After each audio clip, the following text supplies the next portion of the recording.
Simone stood in the doorway of her own bedroom, her carry-on bag still in hand, staring at the nightmare that had invaded her sanctuary. A pale pink robe hung on the back of the bathroom door where her navy one used to be. Makeup she had never purchased cluttered her vanity. Prenatal vitamins sat next to the sink. Another woman had moved into her home, into her life, into her marriage, and had made herself comfortable in the space Simone had carefully built over 8 years. The house was quiet. Trevor's car sat in the driveway next to an unfamiliar silver sedan. Simone's red business suit felt too tight suddenly, constricting around her chest as she tried to breathe normally. She had returned 2 days early from the Seattle conference, eager to surprise her husband with good news about the promotion she had been offered. Instead, she was the one getting surprised. She set down her bag slowly, her hands trembling. Everything looked wrong. The bed was made differently, with throw pillows she had never seen before. The framed photo of their wedding day that usually sat on the nightstand was face down. In its place stood a sonogram image in a cheap plastic frame. Simone picked up the sonogram with shaking fingers. 20 weeks along. The date stamp showed it had been taken just 5 days ago. She calculated backward in her mind, her stomach turning. 5 months. This had been going on for at least 5 months, probably longer. The closet revealed more evidence. Women's clothes that were definitely not hers took up half the space where her winter wardrobe used to hang. Maternity jeans. Flowing tops. Comfortable shoes in a size smaller than what Simone wore. This woman had not just visited. She had moved in. Simone's phone buzzed in her purse. A text from her assistant. Hope you're enjoying your last day in Seattle. See you Monday. She should have been there right now, attending the final keynote speech. Instead, she was standing in her bedroom discovering that her entire life had been a lie. She walked through the house like a stranger, cataloging the changes. New coffee mugs in the kitchen.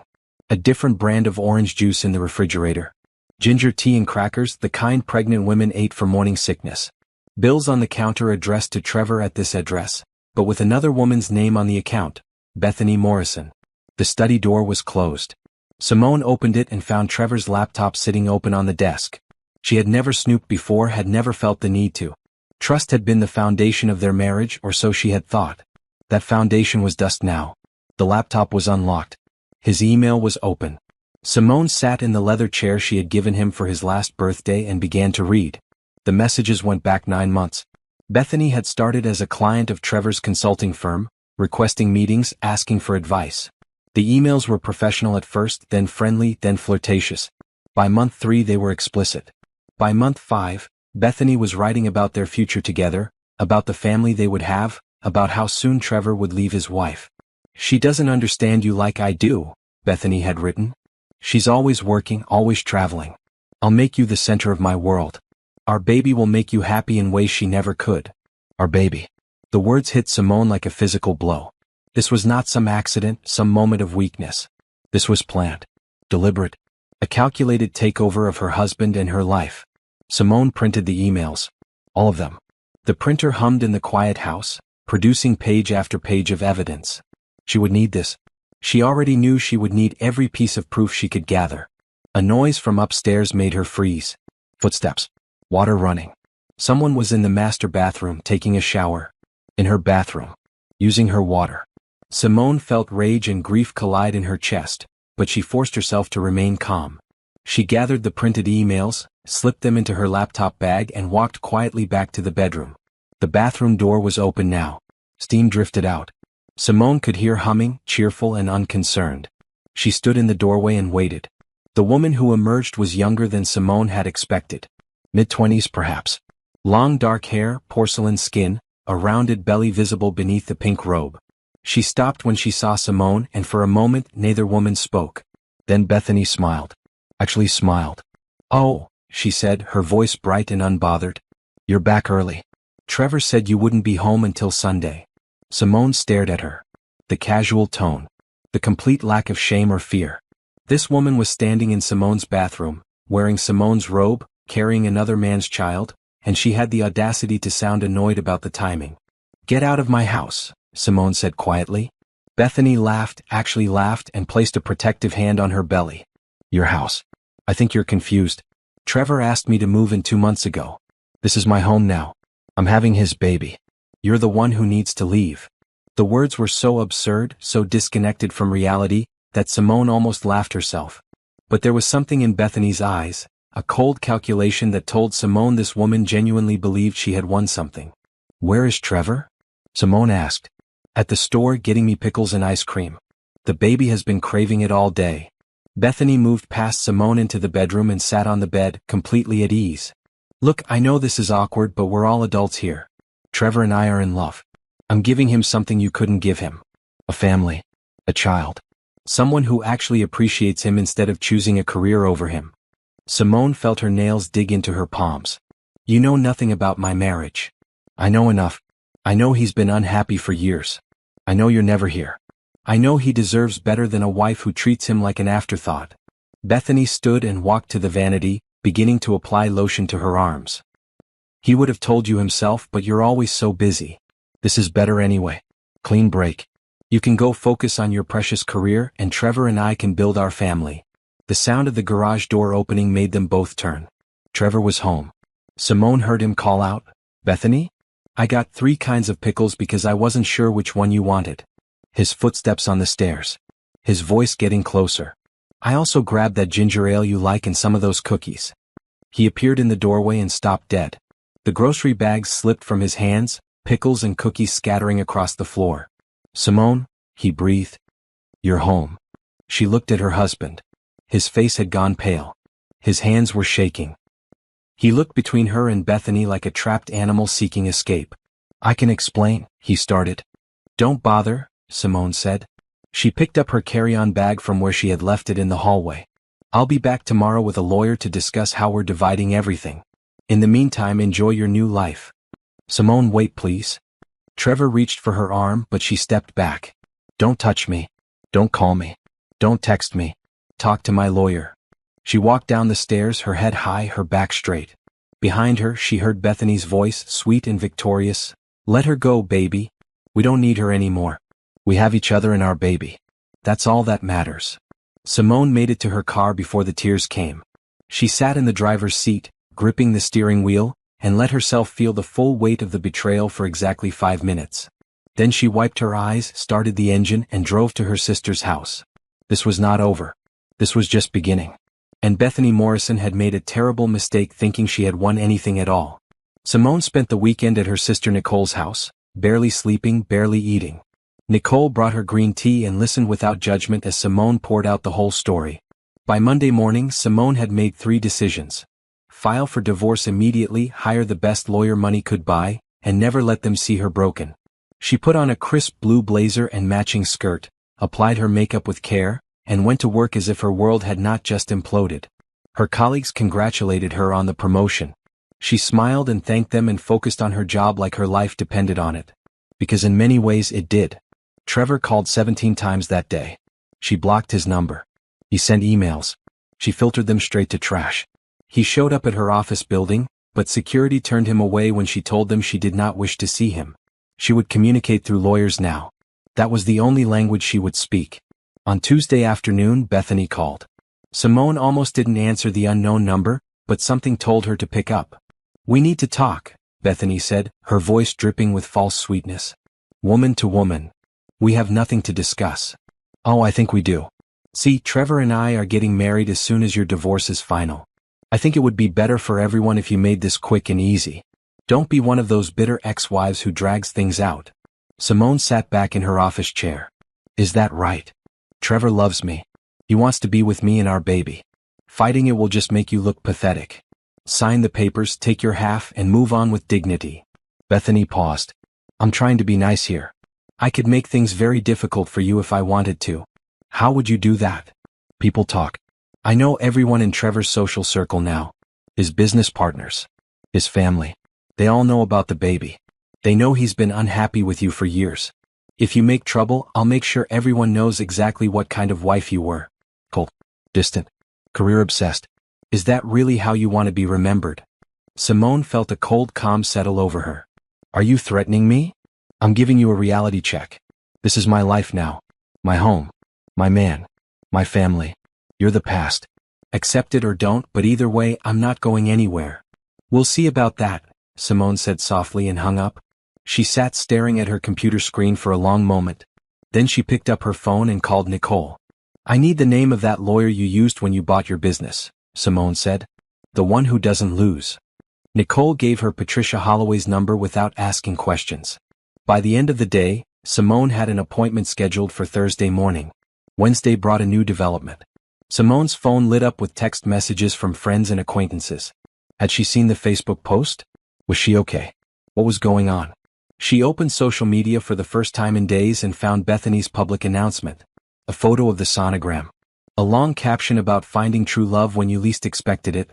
About how sometimes the right person was worth fighting for, even if it meant breaking a few hearts along the way. About how excited she was to start her journey into motherhood with the love of her life. The post had dozens of comments. Congratulations. So happy for you. You deserve this. A few people Simone had thought were friends had liked it. Trevor was tagged in the post. His relationship status had changed from married to in a relationship with Bethany Morrison. Simone took screenshots of everything. Then she deactivated her own social media accounts. She would not participate in this circus. She would not give Bethany the satisfaction of a public reaction. Thursday morning arrived cold and gray. Simone dressed in a red power suit and drove to Patricia Holloway's office in the financial district. The building was glass and steel, modern and intimidating. Perfect. Patricia's assistant led Simone to a corner office with a view of the city. The lawyer herself was a woman in her 50s, silver hair cut in a sharp bob, wearing a charcoal suit that probably cost more than Simone's car payment. Tell me everything, Patricia said, settling into her chair with a legal pad. Don't leave anything out. Simone spent the next hour recounting every detail. The discovery. The emails. Bethany's arrival. The social media announcement. The phone call. Patricia took notes in neat, precise handwriting, her expression never changing. When Simone finished, Patricia set down her pen and looked at her directly. First question, Patricia said. Do you want him back? Absolutely not. Good. Because I don't do reconciliations. I do divorces and I do them thoroughly. Patricia leaned forward. Second question. How badly do you want to win? What do you mean? Are you willing to play the long game? Are you willing to be patient and strategic instead of reactive? Because this Bethany woman is sloppy. She's already made mistakes. The question is whether you want to simply get divorced, or whether you want to make sure she doesn't get to keep what she thinks she's won. Simone thought about Bethany's smile in the bathroom. Her hand on her belly. Her casual cruelty. Her assumption that Simone would simply disappear. I want to win, Simone said quietly. I want her to regret ever thinking she could take my life. Patricia smiled for the first time. Then we're going to need an investigator. Because something about her story doesn't add up, and I want to know what she's hiding before we file anything. What doesn't add up? Patricia flipped back through her notes. The timeline is too perfect. She met him 9 months ago. She's 20 weeks pregnant. That means she got pregnant within weeks of meeting him. Right when things were starting to get serious. That's either incredibly convenient timing or incredibly calculated planning. You think she got pregnant on purpose? I think pregnancy is a powerful tool for a certain type of woman. And the way she's behaving, this confident, this aggressive. She's done this before. I'd bet money on it. Patricia pulled a business card from her desk drawer. This is James Fletcher. Best private investigator in the state. He's expensive, but he's worth it. I want him to dig into Bethany Morrison's background. Every job. Every relationship. Every address. If she's lying about anything, he'll find it. Simone took the card. How long will this take? A few weeks, maybe a month. In the meantime, we're going to secure your assets, document everything, and make sure Trevor can't make any major financial decisions without your knowledge. You said you have joint accounts? Most of them, yes. We're separating those today. Open new accounts in your name only. Move half of everything into them. Document every penny. Get copies of all financial statements, tax returns, property deeds, everything. If Trevor has been supporting this woman, I want to know where the money came from. Simone felt a weight lift from her shoulders. For the first time since Friday, she felt like she had some control. What about the house? Don't move back in. Stay with your sister or get a short-term rental. If you move back in, it becomes a fight over who has to leave. If you stay out, we can use it as leverage later. Let him live there with his pregnant girlfriend. Let the neighbors see. Let his family see. The optics are terrible for him. Good, Simone said. I want everyone to see exactly who he is. Patricia walked her through the next steps. File a petition for legal separation immediately.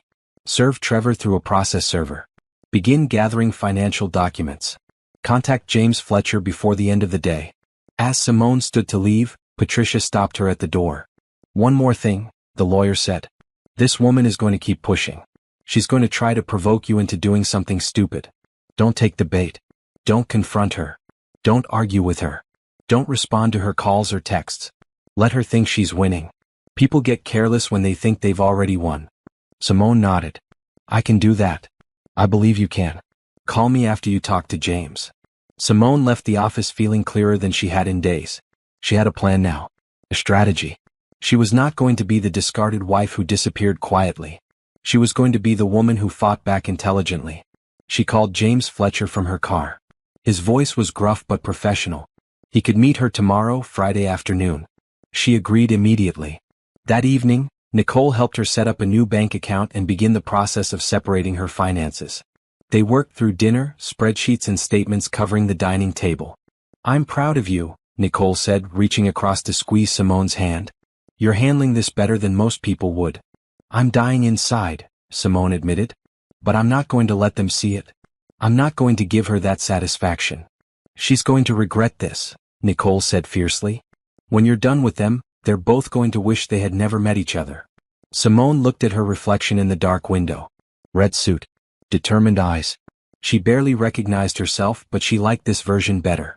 This version was not someone you could betray and expect to get away with it. Yes, she said softly. They will. Friday afternoon brought rain and gray skies. Simone met James Fletcher at a coffee shop downtown, a neutral location where they could talk without interruption. He was a compact man in his early 50s, wearing a brown jacket and carrying a worn leather messenger bag. His handshake was firm, his eyes sharp and assessing. Patricia speaks highly of you, he said as they settled into a corner booth. Says you're looking for answers about Bethany Morrison. Everything you can find, Simone confirmed. I want to know who she really is. James pulled out a notebook and pen. Give me everything you know about her. Full name, approximate age, where she's from, how she met your husband, anything she's told him about her background. Simone recounted what she had learned from Trevor's emails and Bethany's social media. Bethany claimed to be 26 years old. She had told Trevor she was from Ohio originally, had moved to the city 3 years ago for work. She said she worked in marketing but was vague about which company. She had no family that she mentioned, claimed her parents had died in a car accident when she was young, said she had been raised by an aunt who had since passed away. James wrote it all down, his expression neutral. Any friends? Anyone she talks about from her past? Not that I've seen. Her social media only goes back 18 months. Before that, nothing. That's interesting, James said, underlining something in his notes. Most people have digital footprints that go back years. Photos from high school, college posts, old relationships. If hers only goes back 18 months, she either created a new identity or scrubbed her old one. Why would she do that? Lots of reasons. None of them good. He looked up at her. What about financial information? Do you know if Trevor has been supporting her? I found credit card statements at the house. Restaurants I've never been to. Jewelry stores. A furniture purchase for over $3,000. All in the last 4 months. Good. Give me copies of those if you can. I want to see the pattern of spending. James flipped to a new page. Now, tell me about the pregnancy. Does Trevor believe the baby is his? She told him it was. She showed him the sonogram. But you have doubts. Simone hesitated. The timing seems very convenient. She gets pregnant right when their affair is getting serious. Right when he would feel obligated to leave me. Trust your instincts. Women who use pregnancy to trap men usually have practice. This might not be her first time. James closed his notebook. Here's what I'm going to do. I'm going to run a comprehensive background check. Every database I have access to. Criminal records, civil suits, marriage licenses, divorce records, employment verification, credit history, property records. If she's lied about anything, I'll find it.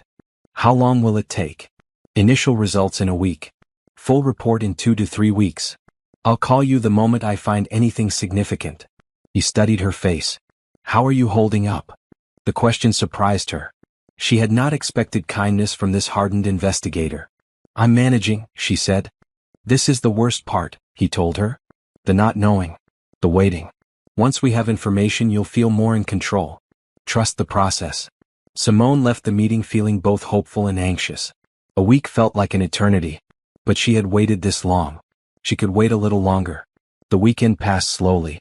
Simone threw herself into apartment hunting, determined to find her own place instead of staying indefinitely with Nicole. She found a beautiful 2-bedroom in a modern building, top floor, with floor-to-ceiling windows and a balcony overlooking the city. It was more expensive than she had planned, but something about the brightness and openness called to her. She signed the lease on Sunday. Monday brought the legal separation papers. Patricia's office had them prepared and ready to file. Simone reviewed every page carefully before signing. The division of assets was clearly laid out. The house would be sold and profits split. Retirement accounts divided. No spousal support in either direction. Clean and final. When do we serve him? Simone asked. Today, Patricia said.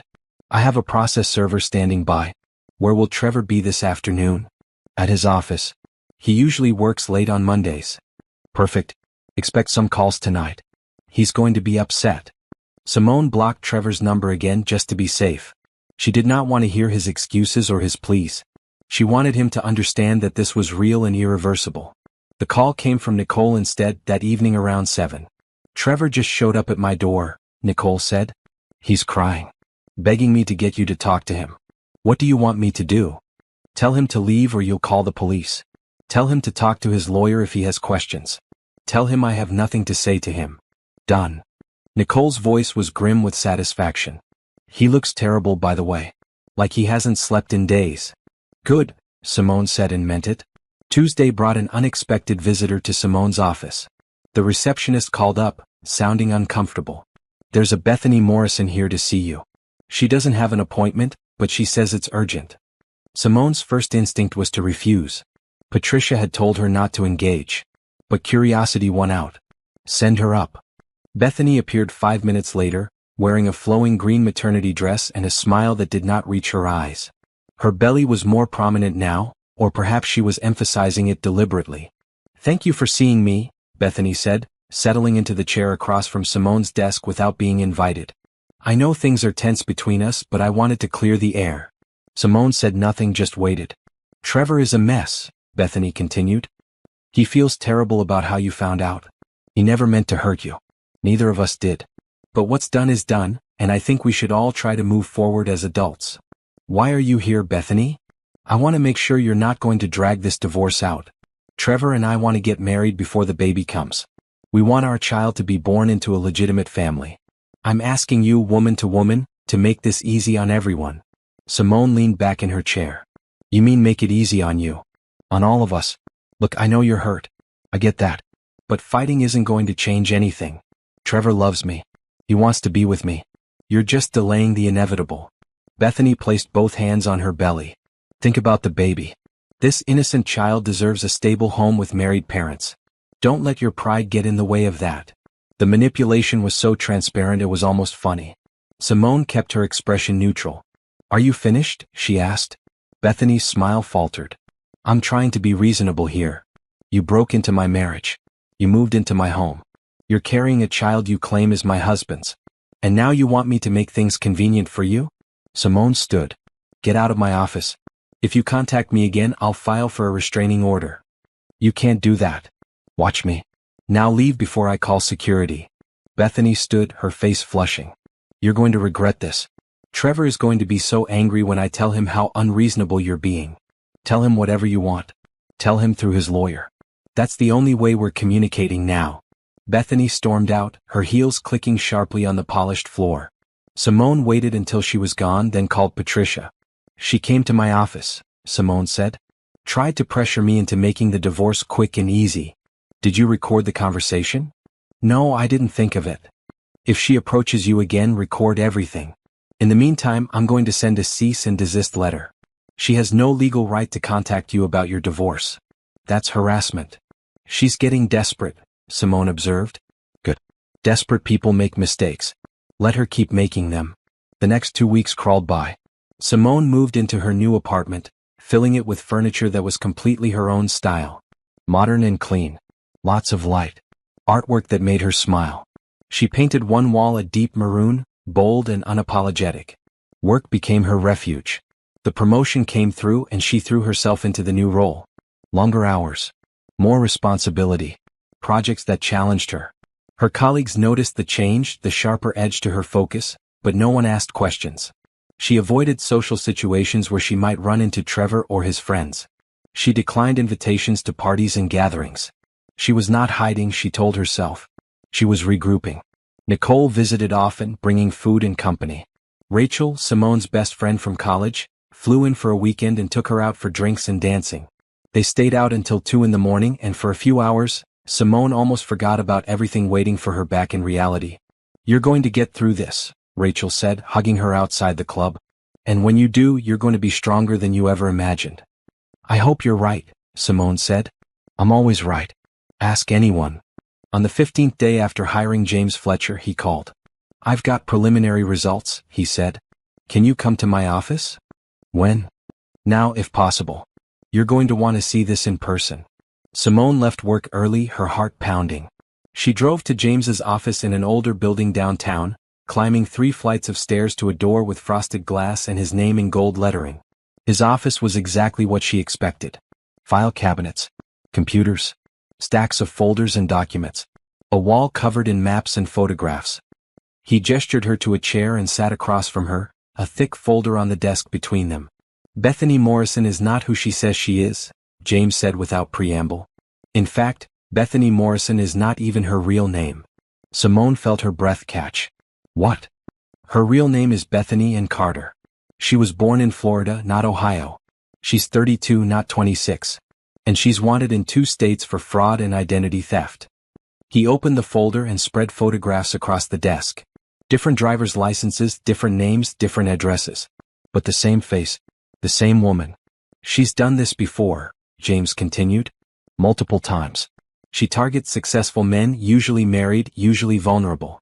She gets pregnant, demands they leave their wives, drains their bank accounts, and disappears before anyone can catch her. She's left a trail of bankruptcies and restraining orders across 3 states." Simone stared at the photographs. "How many men?" "That I can confirm? 4. But I suspect there are more." He pulled out another set of documents. "She's also currently married. Legal ceremony in Nevada 3 years ago. Never divorced. Which means anything she does with Trevor would be bigamy. Does Trevor know any of this?" "I doubt it. She's good at creating believable backstories. The whole dead parents thing? Complete fiction. Her mother is alive and well in Tampa. Her father is serving time in a federal prison for embezzlement. The aunt who supposedly raised her never existed." Simone felt numb. "What about the baby?" James's expression grew serious. "That's where it gets interesting. I pulled hospital records from her previous cities. She's claimed to be pregnant at least 3 times before. One ended in a supposed miscarriage right after the man gave her money. One was never verified at all. The third, the baby wasn't his." "How do you know?" "Because the actual father filed a lawsuit when he found out she'd been telling multiple men they were the father while collecting money from all of them. The case was settled out of court, but the records exist." Simone's mind was racing. "So the baby might not be Trevor's." "There's a very good chance it's not. Or there might not even be a baby. Some of these sonogram images can be faked. You can buy them online. Unless Trevor has been to a doctor's appointment with her and seen medical records, he's just taking her word for it." "He hasn't mentioned going to any appointments," Simone said slowly. "He complained once in an email that she always scheduled them during his work hours. Because she doesn't want him there. She wants to control the narrative." James pulled out more documents. "I've also tracked her financial activity. Credit cards in different names. Bank accounts she opens and empties. She's methodical. This is her job, essentially. She finds wealthy men, manipulates them, takes their money, and moves on." Simone felt sick and vindicated at the same time. "What do we do with this information?" "That's up to you and Patricia. But I'd suggest waiting until you have everything before you reveal what you know. Right now, she thinks she's gotten away with it. She thinks she's won. Let her keep thinking that while we gather every piece of evidence we can. Then we expose everything at once. In court. In front of Trevor. In front of everyone. How long will that take?" "Another week, maybe 2. I want to verify the current husband situation. I want copies of the fraud charges. I want financial records showing where all of Trevor's money has been going. By the time I'm finished, we'll have an airtight case." Simone stood, her legs shaky. "Thank you, James. This is more than I hoped for." "One more thing," he said, stopping her at the door. "Be careful." Women like Bethany don't take kindly to being exposed. When she realizes what's happening, she might get dangerous. Not physically but in other ways. She'll try to control the narrative, play the victim, turn people against you. Don't give her ammunition. I'll be careful, Simone promised. She left his office and sat in her car for a long time, processing everything she had learned. Bethany was a con artist. A professional liar. The pregnancy might be fake.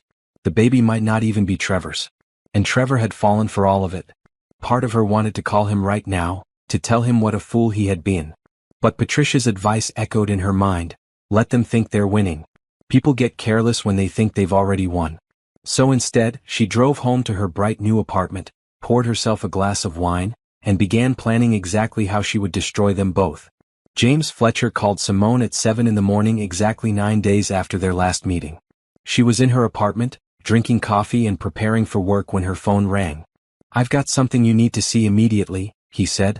"Can you come to my office before work? I'll be there in 30 minutes. She dressed quickly in a navy suit and drove through morning traffic, her mind spinning with possibilities. What had James found that was urgent enough to call this early? His office was already bustling when she arrived. 2 assistants were working at computers and James was on the phone, gesturing animatedly. He waved her into his private office and finished his call. "Sorry about the early hour," he said, spreading a new set of documents across his desk. "But this couldn't wait. I found Bethany's current husband." Simone sat down hard. "You're certain?" "Absolutely. His name is Robert Finch. They got married in Las Vegas 3 years ago. It was his 3rd marriage, her 2nd that I can confirm. The marriage license is public record." He pushed a photograph across the desk. "This is Robert. He's a real estate developer in Arizona. Worth about $7 million. The man in the photo was in his 50s, distinguished looking, wearing an expensive suit. I spoke with him yesterday," James continued. "Once he understood why I was calling, he had a lot to say about Bethany.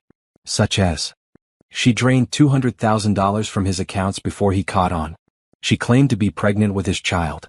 He believed her, started making plans to set up a trust fund for the baby. Then one day he came home early and found her packing to leave. No baby. Never was.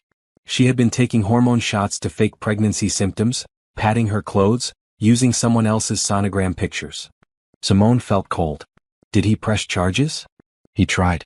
But she disappeared before the police could find her. He's had a warrant out for her arrest for 2 years. She changes names, changes cities, always stays one step ahead. James pulled out another file. "But here's the thing that's going to help you. Robert Finch wants his money back. When I told him Bethany was in this city targeting another man, he was very interested in cooperating." "Cooperating how?" "He's willing to testify. He's willing to provide financial records showing how much she stole. He's willing to do whatever it takes to see her prosecuted. And he has proof that she's still legally married to him, which makes anything she does with Trevor invalid." Simone's mind raced. "Does Trevor know she's married?" "I doubt it. Robert says she told him she was a widow. Clean slate. No past. Same story she's probably told Trevor. How many lies can one person tell?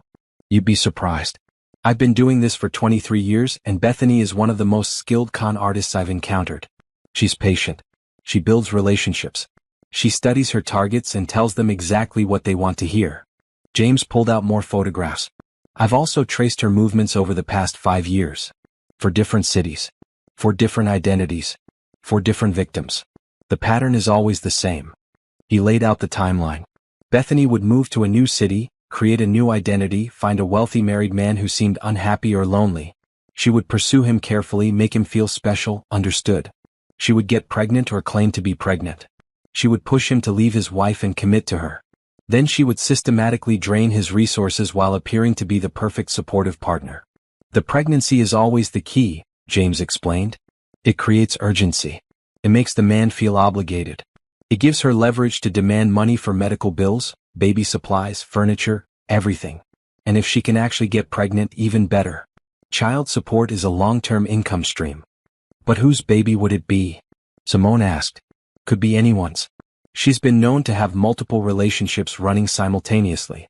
Find 3 or 4 wealthy men, get pregnant by one of them, tell all of them they're the father. Collect money from all of them. By the time paternity tests happen, she's long gone." Simone thought about Trevor, about how he had fallen for every word. What about medical records? Surely Trevor has asked to see proof. That's the brilliant part. She controls all medical information. She tells him about appointments but schedules them when he can't attend.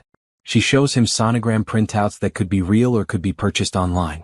She complains about difficult doctors or insurance issues to explain why he can't come to appointments. She creates just enough resistance that he stops pushing. How do we prove the baby isn't his? We force a paternity test. But that only works if there actually is a baby.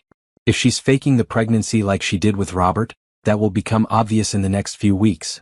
She's supposedly 20 weeks along now, right? That's what she claims. Real pregnancies become impossible to hide after 24 weeks. If she's not showing significant physical changes in the next month, we'll know she's lying. In the meantime, I'm going to keep digging into her finances. James pulled out bank statements. Trevor's accounts showed large withdrawals over the past 6 months. $1,500 here. $3,000 there.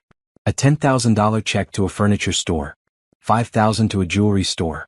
Thousands more to restaurants, spas, boutiques. She's been spending his money like it's water, James said, and setting up accounts in her own name. Look at this. He showed Simone credit card applications. She's been opening cards using Trevor's information, his income, his credit score. But the cards are in her name only. She's run up $30,000 in debt that he doesn't even know about yet.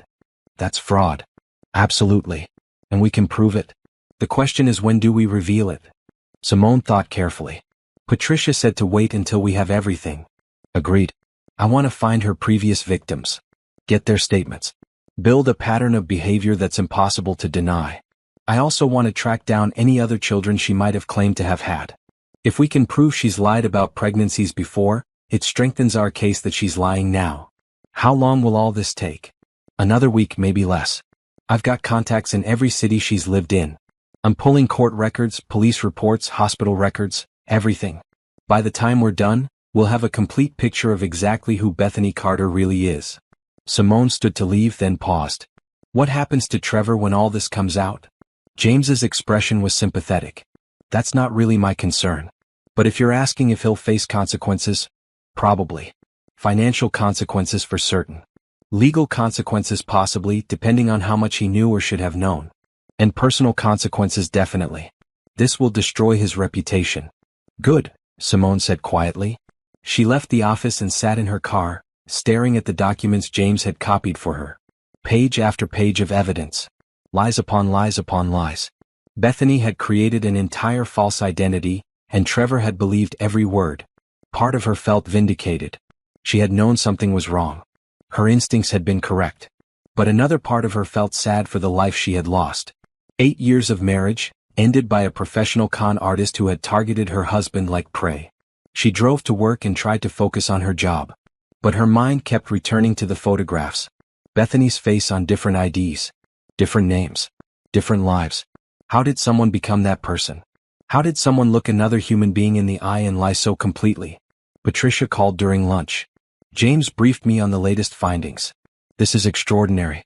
We have more than enough to not only win the divorce but to press criminal charges against Bethany. What's our next move? We wait. Let James finish his investigation. In the meantime, I'm going to prepare 2 sets of documents. One for the divorce proceedings. One for criminal prosecution. When we're ready, we'll file both simultaneously. Hit them from both sides. Will Trevor be charged with anything? Probably not criminally, unless we can prove he was actively involved in the fraud. But civilly, he'll be liable for the debts Bethany incurred using his information. His credit will be destroyed. His business reputation will suffer. He'll lose money in the divorce settlement. And he'll have to deal with the fallout of being publicly exposed as a fool. I don't feel sorry for him, Simone said. You shouldn't. He made his choices. He betrayed you. He believed a con artist over his own wife.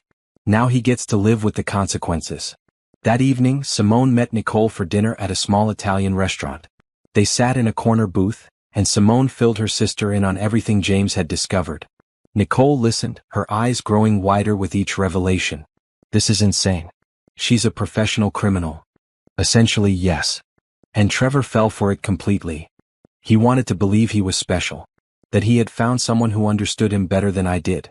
Bethany told him exactly what he wanted to hear. Simone sipped her wine.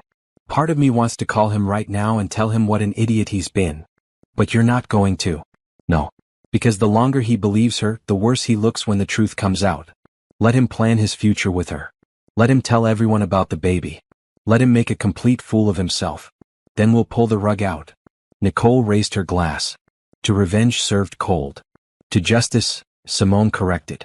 I'm not doing this to hurt him. I'm doing this to protect myself and to make sure she doesn't get away with it.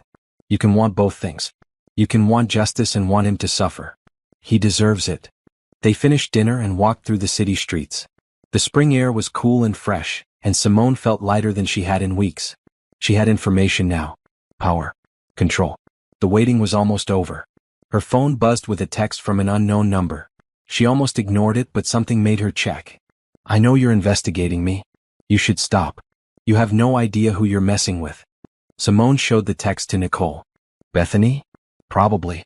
She's getting nervous. Simone blocked the number and kept walking. Let Bethany worry. Let her panic. Let her make mistakes. 2 days later, James called again. I found 2 more victims, he said. Both willing to testify. Both with documentation of fraud. And I found something else. Hospital records from Atlanta showing Bethany had her tubes tied 4 years ago. She can't get pregnant. Simone stopped breathing. What? She had a voluntary tubal ligation at 28. Medical records are clear. Which means this entire pregnancy is fake. There is no baby. There never was. How is she hiding it? Padding. Hormone supplements to fake symptoms. Fake sonograms. She's done it before and she's doing it again. In about 4 to 6 weeks, she'll claim to have a miscarriage. Blame it on stress from the divorce. Take money from Trevor for medical bills and emotional support. Then she'll disappear. Simone felt rage burn through her veins. We have to tell Trevor. Not yet. If we tell him now, she'll run. We need to trap her here. Make her think she's safe. Then spring everything at once when she has no time to escape. When? 1 more week. I'm finishing the last of the financial tracking. Then we present everything to the police and to your lawyer simultaneously. We file criminal charges and divorce papers on the same day. She gets arrested. Trevor gets served. It all happens at once. Can you guarantee she won't run? Nothing is guaranteed. But if we time it right, she won't have warning. We'll move fast and decisively. Simone agreed to wait. 1 more week. She could manage 1 more week. But that night, lying in her bed in her bright new apartment, she allowed herself to imagine the moment when Bethany's world would collapse. The moment when Trevor would realize he had been played. The moment when everyone would see the truth. She fell asleep smiling. The following Monday, Simone received a certified letter at her office. Inside was a legal document from a law firm she did not recognize. Bethany had hired an attorney and was suing Simone for harassment and emotional distress. The claims were absurd. Simone had allegedly been stalking Bethany, making threatening phone calls and spreading malicious lies about her character. The lawsuit demanded $50,000 in damages and a restraining order preventing Simone from coming within 500 feet of Bethany or her residence. Simone called Patricia immediately. It's an intimidation tactic, Patricia said after reviewing the document. She's trying to scare you into backing off. The claims are baseless. No judge will grant this. But we need to respond formally. How? I'll file a motion to dismiss and a countersuit for malicious prosecution. But this tells us something important. She knows we're investigating her. She's trying to create a legal barrier. How would she know? Someone talked. Or she's just paranoid. Either way, she's feeling threatened. That's good for us. Scared people make mistakes. Patricia was right. Over the next 3 days, Bethany's behavior became increasingly erratic. She showed up at Simone's workplace twice more, demanding to speak with her.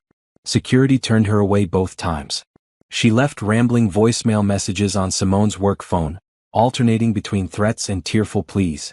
You're ruining my life, one message said. Trevor and I love each other. We're having a baby. Why can't you just let us be happy? Another message was darker. You think you're so smart. You think you can destroy me. I've dealt with women like you before. You're going to regret this. Simone saved every message, forwarded them to Patricia and James. More evidence. More ammunition. James called on Wednesday with a breakthrough. I've traced Bethany's money trail, he said. It's sophisticated. She's been using shell companies and fake accounts to move Trevor's money around. But I found where it's all going. Where? Offshore accounts in the Cayman Islands. She's been systematically transferring funds for the past 4 months. Small amounts at first, then larger. She's moved over $90,000 so far. Simone felt sick. $90,000? From Trevor's business accounts, his personal savings, credit cards she opened in his name. She's been bleeding him dry while making it look like normal expenses. Furniture. Medical bills. Baby supplies. All fake purchases with the money going straight to her accounts. Can we get it back? That's complicated. International financial law is tricky. But we can certainly prosecute her for theft and fraud. The paper trail is clear. James paused. There's more. I found the real estate developer from Arizona, Robert Finch. He's flying in this weekend to meet with us and the police. He's bringing all his documentation. This weekend? Saturday morning. Patricia will be there. The district attorney's office will be there. We're building a criminal case against Bethany. Multiple counts of fraud, identity theft, money laundering. This isn't just a divorce anymore, Simone. This is a major criminal investigation. Simone sat back in her chair, processing. Part of her had wanted simple revenge. But this had become something bigger. Bethany had hurt multiple people, stolen hundreds of thousands of dollars, destroyed lives. She deserved to face real justice. What do you need from me? She asked. Keep doing what you're doing. Document everything. Save every message, every voicemail, every text. If she approaches you again, record it if you can. We need evidence of her current behavior to establish a pattern. Friday afternoon brought another development. Trevor's assistant called Simone's cell phone. I know I'm not supposed to contact you, the woman said quietly. But I thought you should know. Trevor has been missing work. He looks terrible. And there have been some issues with the business accounts. Money that should be there isn't there.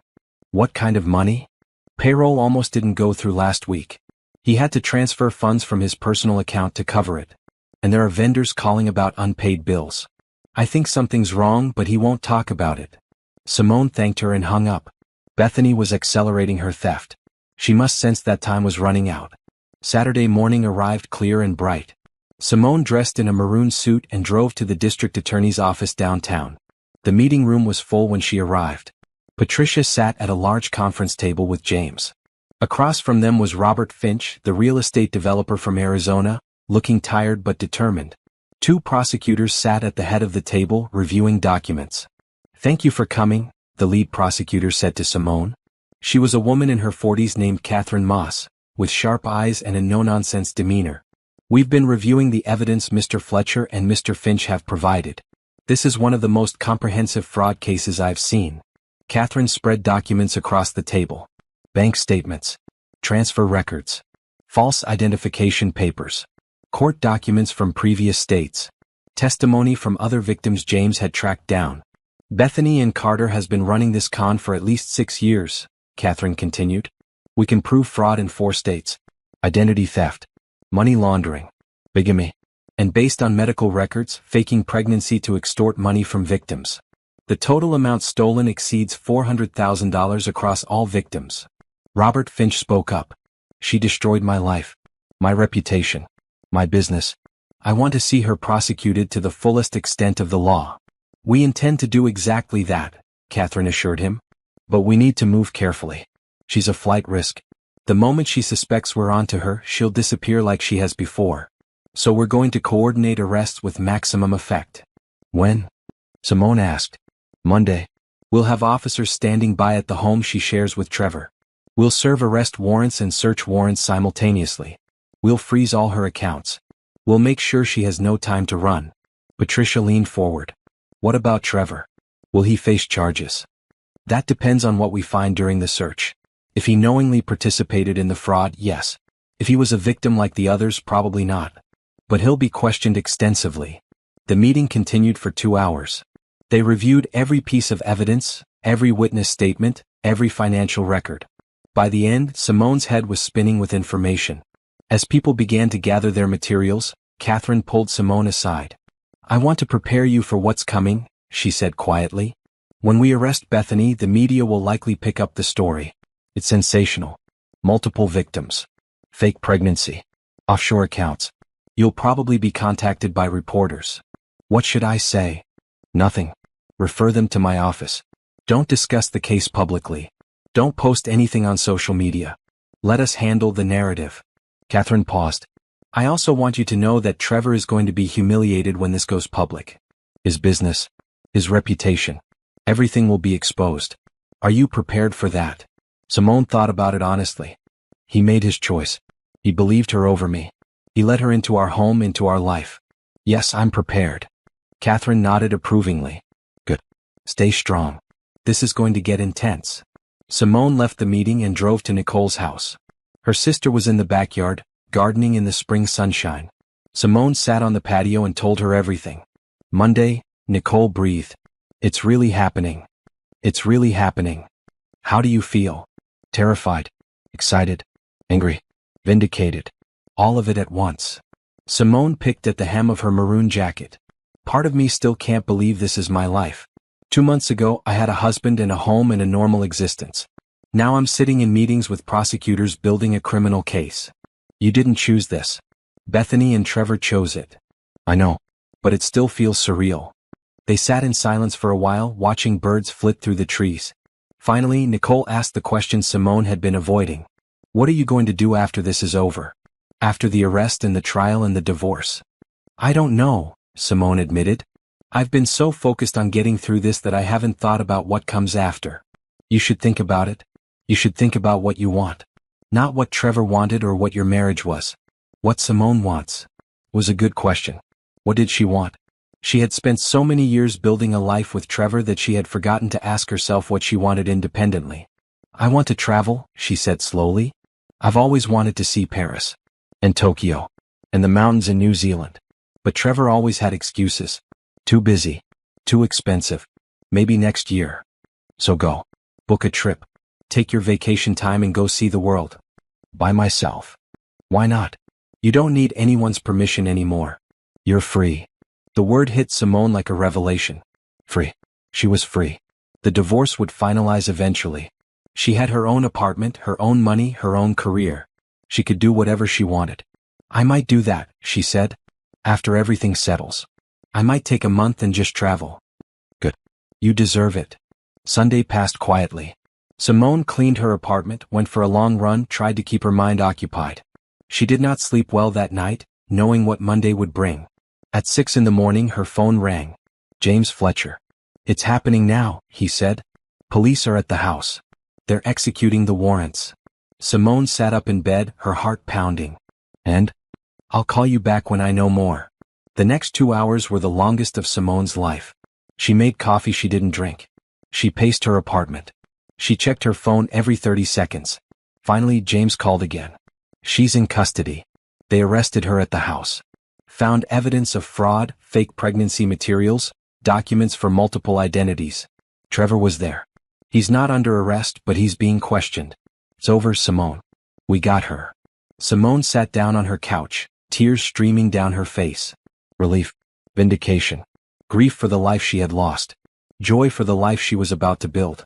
Thank you, she managed to say. Thank you for everything. You did this, James said. You trusted your instincts. You were patient. You let the process work. This is your victory. She hung up and called Nicole, then Patricia, then Rachel. By noon the news was everywhere.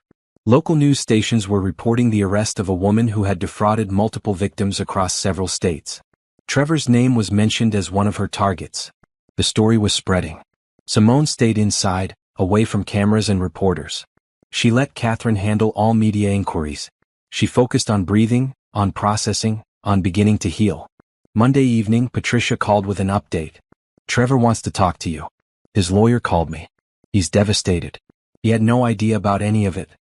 He believed everything Bethany told him. I don't care, Simone said. I don't want to talk to him. I told them that. But I thought you should know. He's facing financial ruin. The business is failing. His reputation is destroyed. And he's asking if there's any way to stop the divorce. Absolutely not. Proceed exactly as planned. Done. The divorce should be final in about 6 weeks. All assets will be divided as outlined. You'll walk away with your fair share and your dignity intact. Good. That night, Simone stood on her balcony overlooking the city. Lights twinkled in buildings all around her. Somewhere out there, Bethany sat in a jail cell. Trevor sat in the wreckage of his life. And Simone stood here, bruised but not broken, wounded but healing. She thought about Nicole's question. What did she want? She wanted peace. She wanted adventure. She wanted to wake up every morning and know that her life was completely her own. She wanted to never again compromise her dreams for someone who didn't value them. She wanted to be free. And starting tomorrow she would be.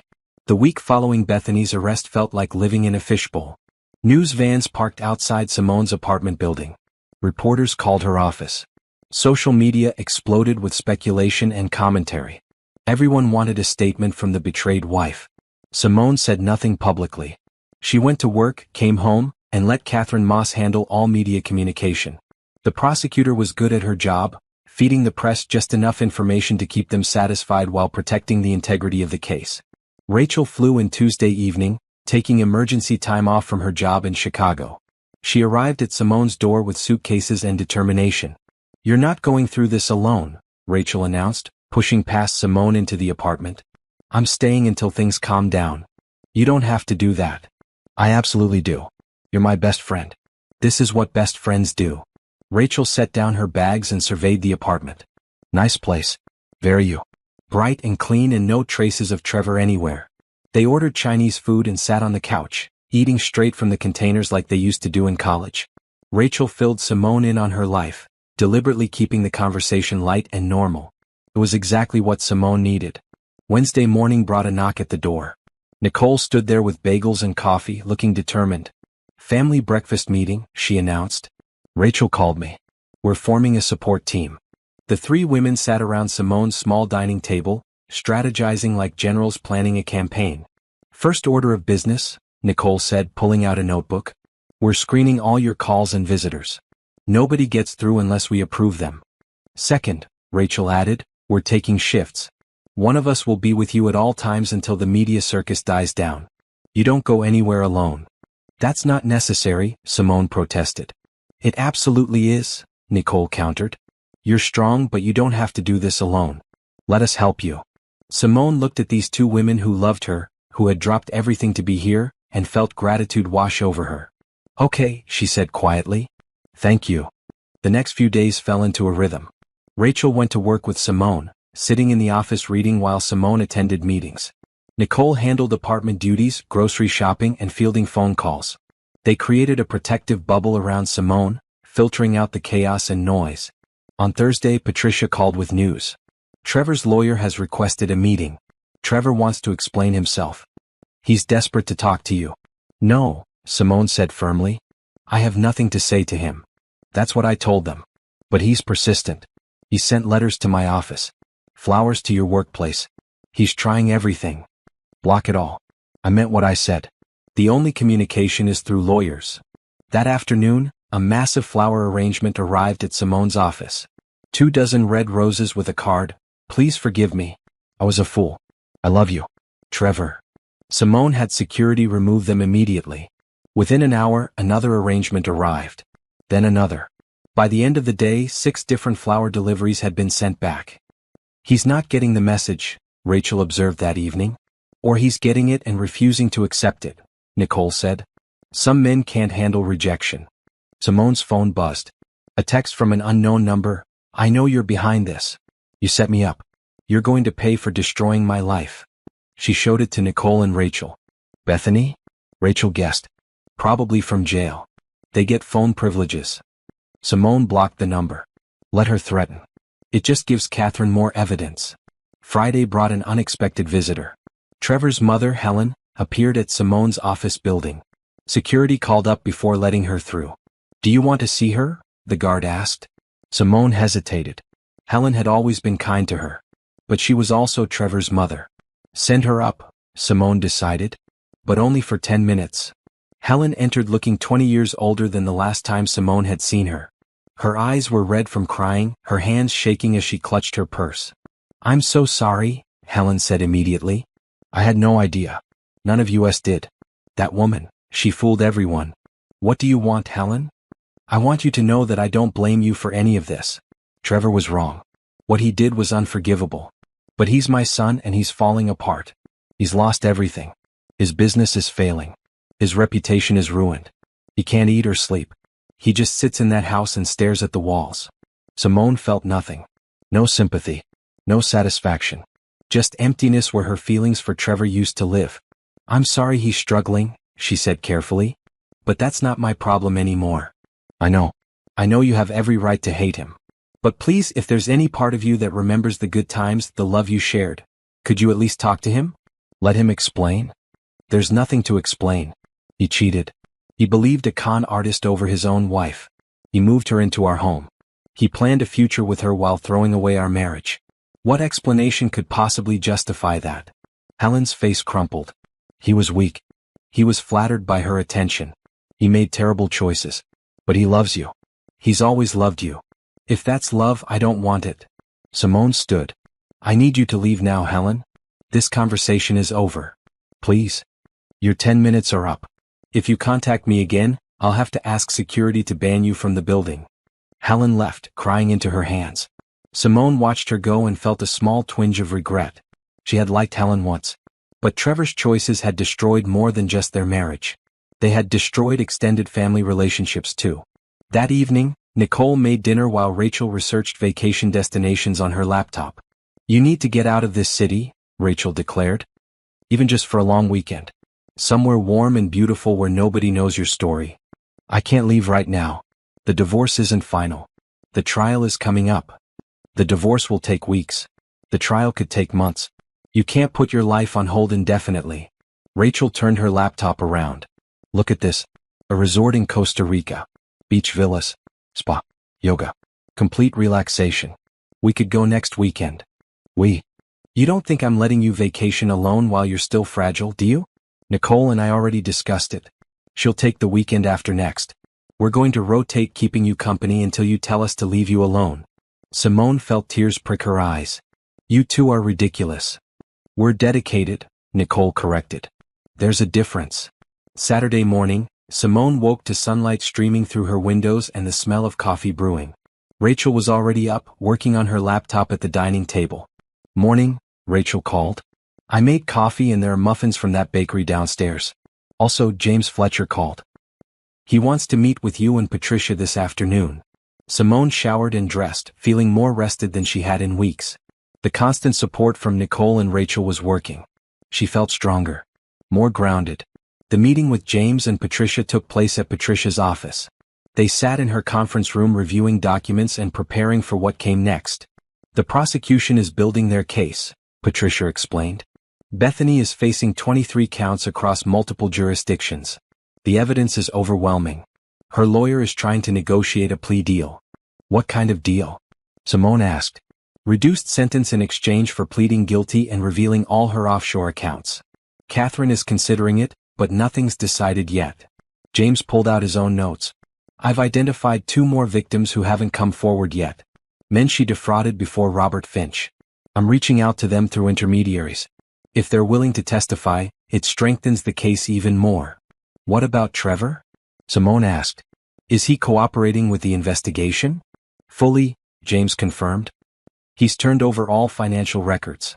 He's given statements about how Bethany manipulated him. He's devastated and humiliated, but he's cooperating." "Good. He should be humiliated." Patricia gave her an approving look. "The divorce proceedings are moving forward smoothly. Trevor hasn't contested anything. He's agreeing to all our terms. The house will go on the market next week. You'll get your share of all assets. It should be finalized within a month. And then I'm free. Completely free." The meeting ended with action items for everyone. James would continue tracking Bethany's financial trail. Patricia would finalize divorce paperwork. Simone would prepare herself for possible testimony at trial. She left the office feeling productive and purposeful. For so long she had felt like a victim. But now she felt like something else. A survivor. A fighter. Someone who had faced betrayal and come out stronger. That evening, Rachel surprised her with dinner reservations at an expensive restaurant downtown. They dressed up, Simone in a stunning green dress she had bought but never worn, Rachel in sleek black. "We're celebrating," Rachel announced as they were seated at a table with a view of the city lights. "Celebrating what?" "Your strength. Your resilience. Your refusal to let them destroy you. That's worth celebrating." They ordered wine and appetizers and main courses. They laughed and talked about everything except Trevor and Bethany. They remembered college adventures and made plans for future travels. For a few hours, Simone felt like her old self again. Or maybe a new self. Someone stronger than before. As they left the restaurant, Simone's phone buzzed. A text from Catherine Moss. Bethany accepted the plea deal. She's pleading guilty to all charges. Sentencing in 6 weeks. You won't have to testify. Simone showed the message to Rachel. It's over, Rachel breathed. The criminal case is over. She's going to prison. They stood on the sidewalk, the city alive around them, and Simone felt something shift inside her. The anger was fading. The hurt was healing. In its place was something new. Hope. Possibility. Freedom. Let's go home, Simone said. I want to plan that Costa Rica trip. They walked back to Simone's apartment arm in arm, two friends who had weathered a storm together and come out on the other side. Sunday was quiet. Nicole came over for brunch and the three women spent the afternoon planning the vacation. Beaches and sunshine and complete escape from reality. It would be exactly what Simone needed. As evening fell, Simone stood on her balcony alone for the first time in days. Rachel had gone to answer emails, and Nicole had left to handle her own life. Simone looked out at the city and felt gratitude wash over her. She was not alone. She had people who loved her. She had a career she was good at. She had survived something that could have broken her. And she was still standing. Her phone rang. Unknown number.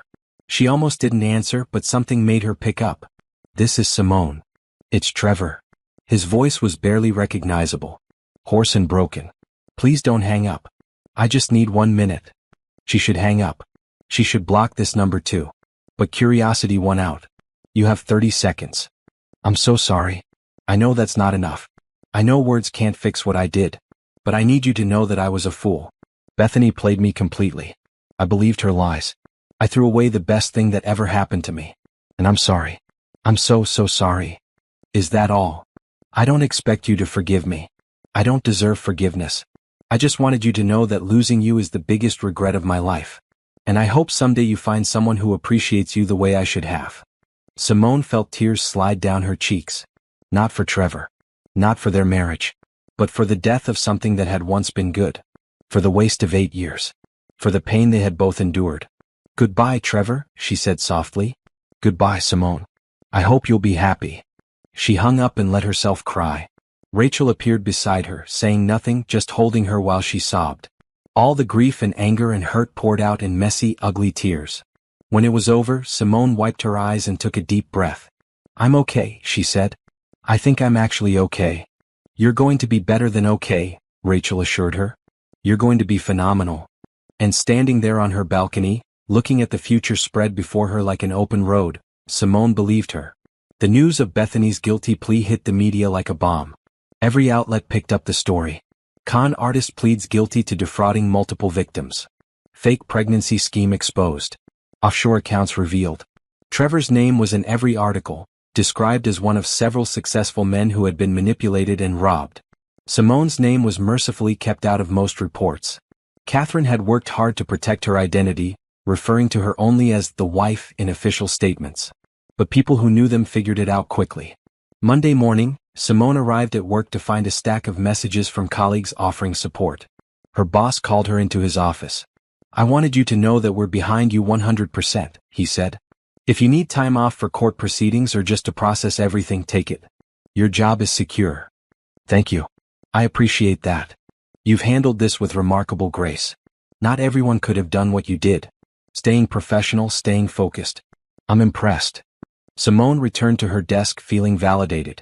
She had worked hard to keep her professional life separate from her personal disaster.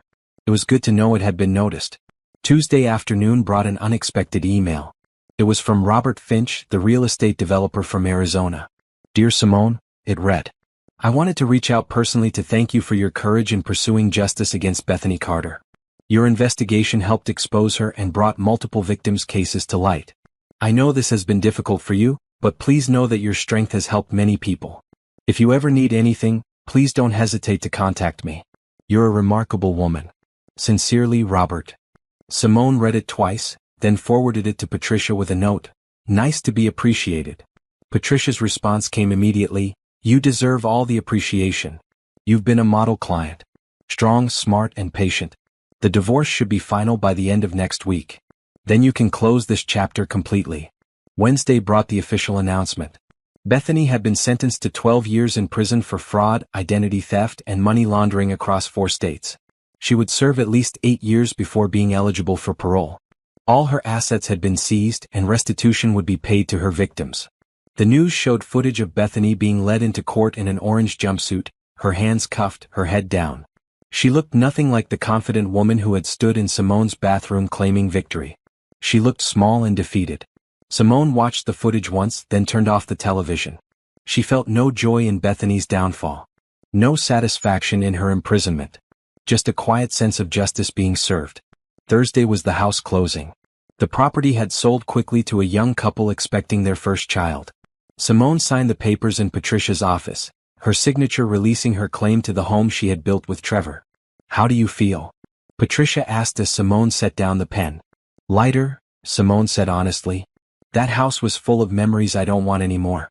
Let someone else make happy memories there." The proceeds from the sale were split exactly 50-50.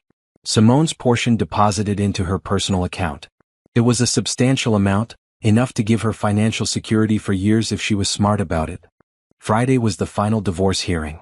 Simone dressed in a blue power suit and met Patricia at the courthouse.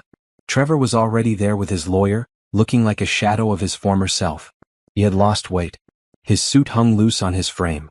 His eyes were hollow. He tried to catch Simone's gaze, but she looked past him. He was a stranger now. Someone she used to know. Nothing more. The hearing was quick and procedural. The judge reviewed the settlement agreement. No children. No contested assets. Clean division of everything. Both parties agreed to all terms. "This divorce is granted," the judge said, bringing down her gavel. "You are both free to go." Just like that, 8 years of marriage were dissolved. Simone walked out of the courtroom a single woman. Patricia hugged her in the hallway. "You did it? It's over." "It's over," Simone repeated, testing the words. They felt true. Trevor caught up with her at the elevator. His lawyer tried to stop him, but he shook off the restraining hand. "Simone, please. Can we talk? Just for a minute?" She looked at him fully for the first time in weeks. "There's nothing left to say, Trevor. We're done.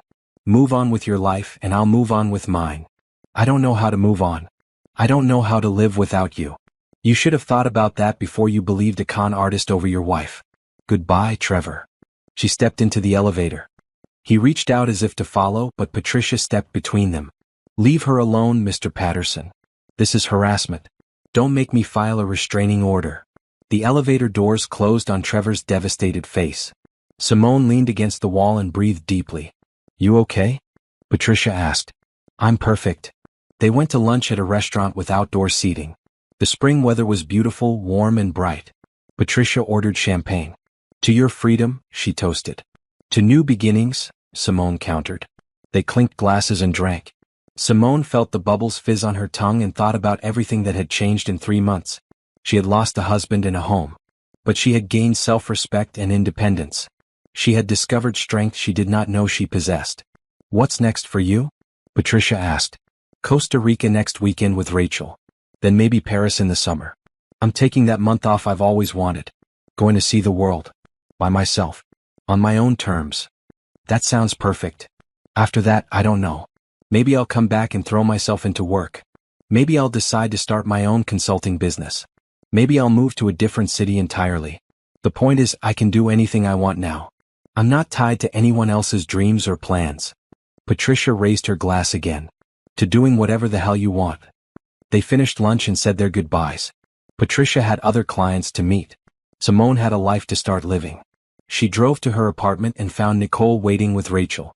They had decorated the living room with balloons and streamers. A cake sat on the kitchen counter with "Freedom" written in bright frosting. "Surprise," they shouted together. Simone laughed, real and genuine. "You two are ridiculous." "We're celebrating your divorce," Rachel said. "It's not every day you get to throw a party for the end of something terrible." They ate cake and drank wine and talked about the future. Rachel had researched every detail of their Costa Rica trip. Nicole had found articles about solo female travel and safety tips. They were planning this adventure with military precision. "I'm nervous about traveling alone after this trip," Simone admitted. "I've never done it before." "You'll be amazing at it," Nicole assured her. "You're strong and smart and capable. You survived Bethany and Trevor. You can survive anything." That evening, after Nicole and Rachel had left, Simone sat on her balcony watching the sunset. Her phone buzzed with a text from Catherine Moss. Bethany was transferred to federal prison this afternoon. It's really over. You can rest now. Simone responded with a simple thank you, and set her phone aside. The sun was painting the sky in shades of orange and pink. Beautiful and temporary. Just like everything in life. She thought about Trevor, probably sitting alone in some apartment, drowning in regret. She thought about Bethany locked in a cell, paying for her crimes. She thought about Robert Finch and the other victims, hopefully finding their own paths to healing. But mostly she thought about herself. About who she had been 3 months ago and who she was now. She had been tested and had passed. She had been knocked down and had gotten back up. She had been betrayed and had chosen to fight instead of giving up. Her phone rang. A known number. She almost didn't answer, but something made her pick up. Hello? Simone? This is Helen Patterson, Trevor's mother. I know you said not to contact you, but I wanted to say something. Simone sighed. Helen, I really don't want. Please. Just let me say this. I raised a son who betrayed you in the worst possible way. I'm ashamed of him. I'm ashamed that I didn't see what was happening. But I'm not ashamed of you. You handled this with dignity and strength. You didn't let them destroy you. I wanted you to know that I'm proud of you, even though I have no right to be. And I hope you'll find happiness. You deserve it. Simone felt unexpected tears. Thank you, Helen. That means more than you know. Take care of yourself. And if you ever need anything at all, you can call me. I'll always consider you family, even if legally you're not anymore. They hung up and Simone let the tears fall. Good tears this time. Healing tears. She went to bed early that night, exhausted but peaceful. Tomorrow she would start planning her future in earnest. But tonight, she would simply rest in the knowledge that the battle was over. And she had won. 6 weeks after Bethany's sentencing, Simone was packing for her Costa Rica trip when Nicole called with unexpected news. Trevor's business declared bankruptcy today, Nicole said. It's all over the news. He's lost everything. Simone set down the sundress she had been folding. Everything? The company folded. He had to lay off all his employees. Creditors are seizing assets. Apparently, Bethany drained so much money from the business accounts that it couldn't recover. And when news of the scandal broke, clients started leaving. It was a perfect storm. Simone felt a complex mix of emotions. Sympathy for Trevor's employees who had lost their jobs through no fault of their own. Grim satisfaction that Trevor was facing real consequences. And underneath it all, relief that she had gotten out when she did. How is he handling it? She asked. Not well from what I hear. Helen called me this morning. He's moved back in with his parents. Can't afford his own place anymore. She's worried about him. That's not my problem anymore. I know. But I thought you should know. After they hung up, Simone researched the bankruptcy filing online. The numbers were staggering. Trevor had lost everything. His business. His savings. His investments. The house proceeds had gone to paying off debts Bethany had created. He was starting over from nothing at 40 years old. Part of her felt vindicated. He had chosen Bethany over her. He had believed lies over truth. Now he was paying the price. But another part of her just felt sad. Sad for the waste of it all. For the potential that had been destroyed. For the life they could have had if he had made different choices. Rachel arrived that evening to help finish packing. She took one look at Simone's face and knew something was wrong. What happened? Simone told her about Trevor's bankruptcy. Rachel listened without interrupting, then gave her assessment. He brought this on himself. Every single bit of it. You can feel sad about it but don't feel guilty. You didn't do this to him. Bethany did. And he let her because he was weak and selfish. I know that intellectually. But emotionally. Emotionally you're a good person who doesn't like seeing anyone suffer, even someone who hurt you. That's okay. Feel what you feel. But don't let it derail your healing. They finished packing and ordered pizza. Over dinner, Rachel distracted Simone with funny stories from her job and plans for their trip. By the time she left, Simone felt better. The next morning brought another development. James Fletcher called. I thought you'd want to know. Bethany's real husband filed for divorce. He's also suing her for fraud. Apparently, she took money from him before she disappeared and he wants it back. Will he get it? Probably not. All her assets were seized for restitution to her more recent victims. But at least he'll get closure. How many lives did she destroy? Simone wondered aloud. Too many. But you stopped her from destroying more. That's what matters. That afternoon, Simone went to her office to tie up loose ends before her vacation. Her boss called her in for a meeting. "I wanted to talk to you about a new opportunity," he said. "We're opening an office in Seattle. We need someone to head it up. Someone strong and capable who can build a team from scratch. I think you'd be perfect." Simone blinked in surprise. "Seattle? That's across the country. I know it's a big ask, but you mentioned before that you got a promotion offer in Seattle. This would be even better. More money. More responsibility. Complete fresh start in a new city where nobody knows your story. Can I think about it?" "Of course. Take your vacation. Think it over. Let me know when you get back." Simone left the meeting with her mind spinning. Seattle. A completely new beginning. New city. New job. New life. It was tempting. Almost too tempting. That evening, she met Nicole and Rachel for dinner at their favorite restaurant. She told them about the Seattle offer. "That's amazing," Nicole said. "But it's also 3,000 miles away from your support system." "I know. That's what I'm struggling with." "Here's what I think," Rachel said. "You should go to Costa Rica. You should spend a week on the beach doing nothing but relaxing. And you should let the answer come to you naturally. Don't force it." "That's actually good advice," Nicole agreed. For once. For once? I give excellent advice always." They bickered playfully and Simone smiled. She would miss this if she moved to Seattle. These casual dinners.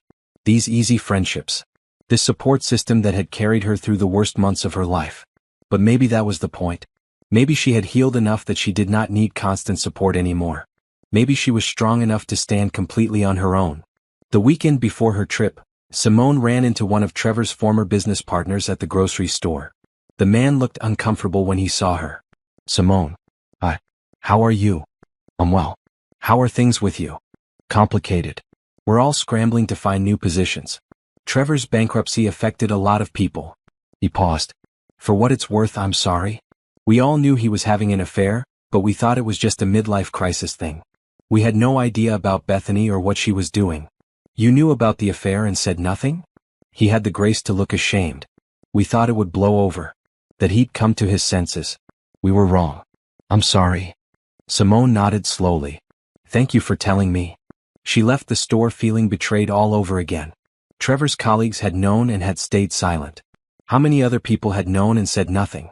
How many dinner parties had she attended while people whispered behind her back? She called Rachel from her car, needing to hear a friendly voice. "People knew," she said. "Trevor's business partners knew he was having an affair and nobody told me." "People are cowards," Rachel said bluntly. "They don't want to get involved. They tell themselves it's not their business. But you know what? You're better off without all of them. Every single person who stayed silent chose Trevor over you. Now you know who they really are." "I feel like such a fool." "You're not a fool. You trusted your husband. You believed in your marriage. Those are good things, not foolish things. Trevor and Bethany and everyone who enabled them are the fools." Simone drove home feeling raw but determined. She was done caring what anyone else thought. She was done feeling embarrassed or ashamed. She had nothing to be ashamed of. She was the victim here, not the villain. Monday morning, she woke up to a news alert on her phone. Trevor had given an interview to a local reporter, probably hoping to rehabilitate his image. "I was completely fooled," he was quoted as saying. "Bethany Carter was a professional con artist who targeted me specifically. She researched me, learned my weaknesses, and exploited them. I take full responsibility for my poor judgment, but I was a victim too." The article went on to detail the financial devastation, the bankruptcy, the lost jobs. Trevor positioned himself as someone who had made a mistake but was trying to rebuild. There was one line that made Simone's blood boil. "My biggest regret is losing my wife. She was the best thing in my life and I threw it away for a lie." She called Patricia immediately. "Did you see Trevor's interview?" "I did. Infuriating, isn't it? He's trying to rewrite history. Make himself the victim. Can we stop him from talking about me publicly?" "You're divorced. He has freedom of speech. Unless he says something provably false that damages you, there's not much we can do. But I wouldn't worry about it. Anyone with half a brain can see what he's doing." Simone hung up feeling frustrated. Trevor got to tell his story to the world while she stayed silent. It felt unfair. But then she remembered something Catherine Moss had told her. "Let your actions speak for themselves. You don't need to defend yourself to people who've already made up their minds. The people who matter know the truth." She was right. The people who mattered, Nicole and Rachel and Patricia and her colleagues, they all knew the truth. Everyone else's opinion did not matter. That evening she got a text from an unknown number. Against her better judgment, she opened it. I read Trevor's interview. What a load of garbage. You were always too good for him. Glad you got out. Robert Finch. She smiled. Even Trevor's fellow victim could see through the manipulation. She responded with a simple thank you and blocked the number. No need to start new relationships or communications. She was moving forward, not backward. Wednesday brought her last day of work before vacation. Her colleagues threw her a small party, cake and coffee in the break room. They gave her a travel journal and told her to come back with stories. We're proud of you, her boss said. The way you've handled everything with such grace and professionalism. You're a credit to this company. Simone felt emotion well up. Thank you. All of you. This job, this team, you've all helped me get through this. That night, she did her final packing. Swimsuits and sundresses and books. Sunscreen and sandals and her favorite sunglasses. She was ready for this. Ready to leave behind the drama and stress and just exist for a week in sunshine and warmth. Rachel picked her up at 5 a.m. for their flight. They stopped for coffee and breakfast sandwiches, trading excited comments about their plans. At the airport, Simone turned on airplane mode and felt a weight lift. For the next 7 days she would be unreachable. No calls about Trevor. No updates about Bethany. No news about bankruptcy or interviews or legal proceedings. Just beach and relaxation and healing. As their plane lifted off, she looked out the window at the city falling away below. Somewhere down there, Trevor was probably waking up in his parents' house, facing another day of consequences. Somewhere, Bethany was waking up in a prison cell, beginning her 8th year of many. And Simone was flying toward freedom. She turned to Rachel and smiled. I'm ready for this. Good. Because the next 7 days are all about you. About rest and recovery and rediscovering who Simone is when she's not dealing with other people's garbage. I like the sound of that. The plane climbed higher, chasing the sun. Simone closed her eyes and let herself relax completely for the first time in months. The collapse of Trevor's world was not her problem. The consequences of his choices were his to bear. She had her own future to build. And it was going to be beautiful. Costa Rica was everything Simone needed. White sand beaches and turquoise water. Sunshine and warmth and complete escape from reality. She and Rachel stayed in a villa with a view of the ocean, spending their days swimming and reading and eating fresh fruit. For the first 3 days, Simone did nothing but rest. She slept late. She napped in the afternoon. She went to bed early. Years of stress seemed to melt away with each passing hour. On the 4th day, she woke up feeling different. Lighter. Clear. She joined a yoga class on the beach at sunrise, moving through poses as the sun painted the sky pink and gold. How do you feel? Rachel asked over breakfast. Like myself again. But different. Better maybe. That's healing. That's what it looks like. They spent that day exploring a nearby village, browsing local markets, trying new foods. Simone bought bright scarves and handmade jewelry. Things that made her smile. Things that were completely her style, not compromised for anyone else's taste. In the evening, they sat on their villa's patio watching the sunset. Rachel pulled out the travel journal Simone's colleagues had given her. Write something, Rachel encouraged. Capture this moment. Simone opened to the first page and thought about what to write. Finally, she put pen to paper. Day 4 in Costa Rica. I feel like I'm rediscovering myself. All the pieces of me that got lost in my marriage are coming back. I like art galleries. I like spicy food. I like waking up early to watch the sunrise. I like adventure. I like being alone with my thoughts. I like who I'm becoming. She showed it to Rachel, who read it with tears in her eyes. That's beautiful. Keep writing. Document this journey. Over the next 3 days, Simone filled pages. Observations about the country. Reflections on her healing process. Dreams about her future. The journal became a safe space to process everything she had been through. On their last full day, Simone went for a long walk on the beach alone. She had told Rachel she needed some time to herself, and Rachel had understood without question. The beach stretched for miles, empty except for a few other early morning walkers. Simone walked until her legs ached, thinking about everything that had happened in the past 4 months. She had discovered her husband's affair. She had been confronted by his pregnant mistress. She had hired lawyers and investigators. She had watched a criminal case unfold. She had gotten divorced. She had seen her ex-husband lose everything. It was a lot. More than most people dealt with in a lifetime. But she had survived it. More than survived. She had fought back intelligently. She had protected herself. She had refused to be a victim.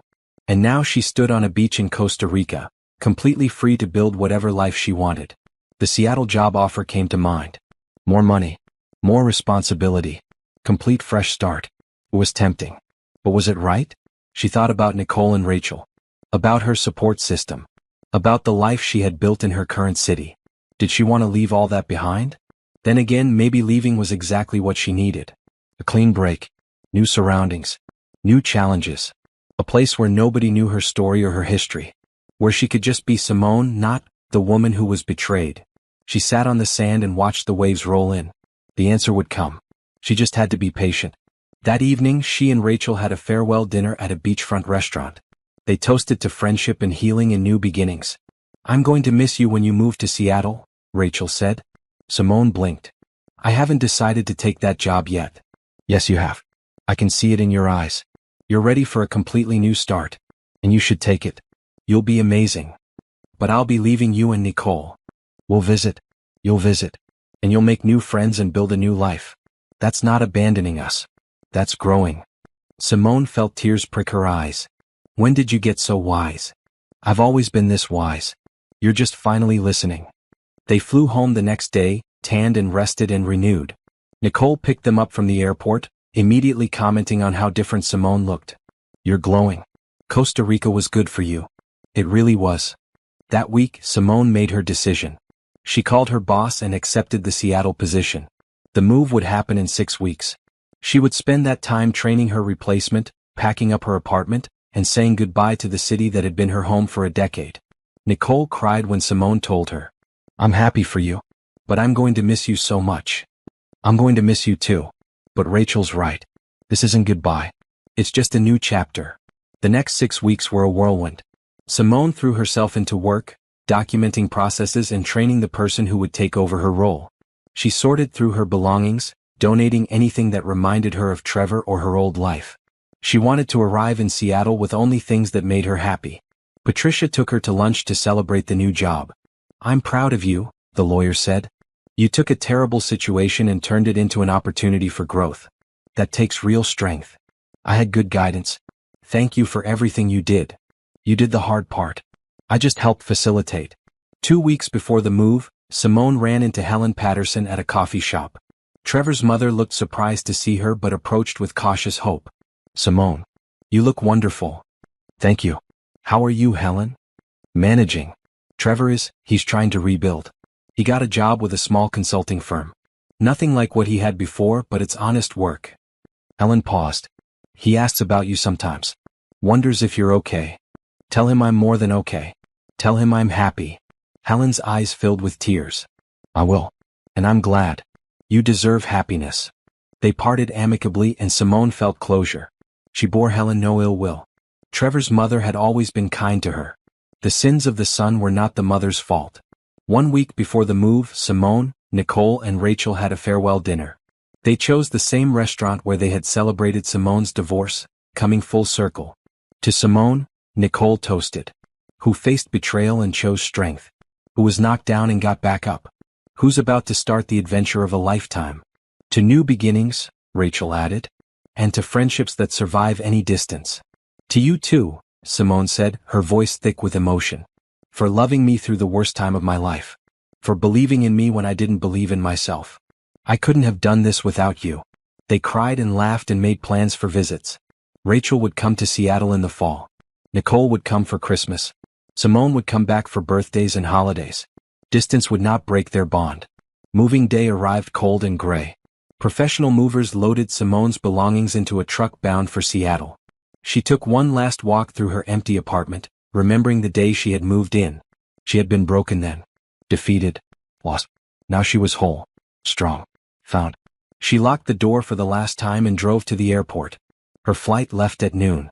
By evening she would be in her new city, starting her new life.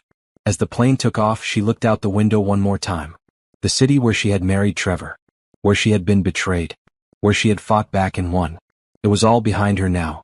Seattle welcomed her with rain and cloudy skies.